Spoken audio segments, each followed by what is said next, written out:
बेटा तुम खड़ी क्यों हो क्लास में? सीट नहीं मिल रही?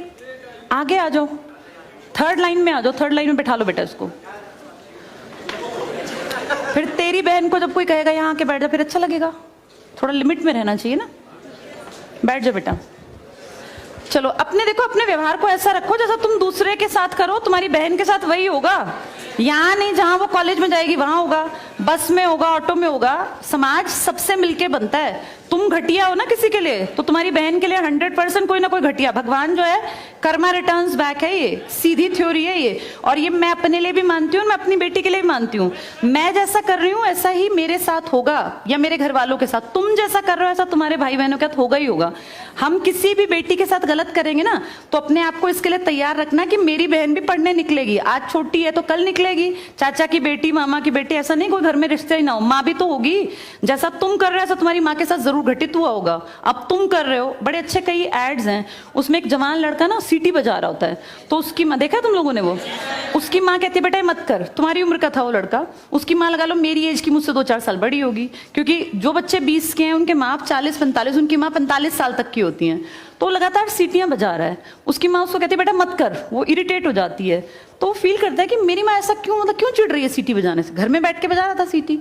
तो उसकी माँ को याद आता है कि जब मैं रोज बस स्टॉप पे जाती हूँ, 45 साल की अधेड़ उम्र की एक औरत, एक घटिया लड़का, मतलब ऐसे नहीं होते बिल्कुल ही घटिया जिनकी परवरिश हो, वो रोज उसको परेशान करता है, उस 45 साल की औरत को। तो उसको फिर फील होता है कि ये मेरा बेटा जो हरकत कर रहा है ये उस लड़के से मेल खाती है। बहुत अच्छा ऐड है, उसका एसेंस बहुत अच्छा निकल के आता है कि एक्सप्लॉयटेशन सिर्फ जवान लड़कियों का नहीं होता। आप गलत कर रहे हो ना, कोई आपकी माँ के साथ, आपकी बहन के साथ कहीं ना कहीं कोई गलत करेगा फिर। इसलिए समाज को अच्छा बनाओ, क्लास को ऐसा बनाओ, कोई लड़की वहां से अगर आ रही है और तुम कह रहे हो यहाँ आ जा, तो ये ठीक है, ये अपने आप सोच के देखो, ये हमारी परवरिश को भी दिखाता है कि हमारी परवरिश कैसी माँ ने की है। अपनी बेटियों को जितने हम संस्कार देते हैं ना, उससे ज्यादा बेटों को देने चाहिए, क्योंकि गलत करने वाले लड़के ही तो है ना, किसी के प्रति गलत कमेंट करने वाले। ये ठीक नहीं होता।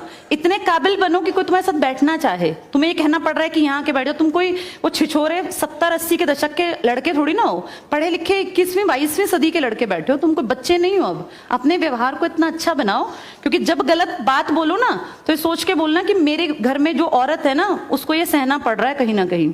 तुम ही लोगों ने समाज बना रखा है, इसको घटिया बना लो चाहे अच्छा बनाओगे तो पूरा समाज अच्छा बन जाएगा। घटिया बनाओगे तो तुम्हारी माँ को भी 100% सुनना पड़ता होगा, क्योंकि ये कर्म है, ये किसी को नहीं छोड़ते।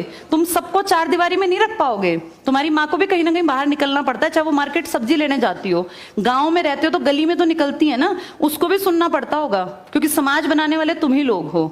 तो ये ध्यान रखो सबको कि भाई किसी को हमारे किसी भी कमेंट से बुरा ना लगे, और इनको अलग मत समझो, जैसे तुम्हारी बहनें ऐसी ही ये हैं। पसंद आना कोई अलग बात होती है, पर व्यवहार अच्छा रखना चाहिए। तुम्हारी परवरिश अच्छी माने की है, कम से कम ये दिखा के चलना।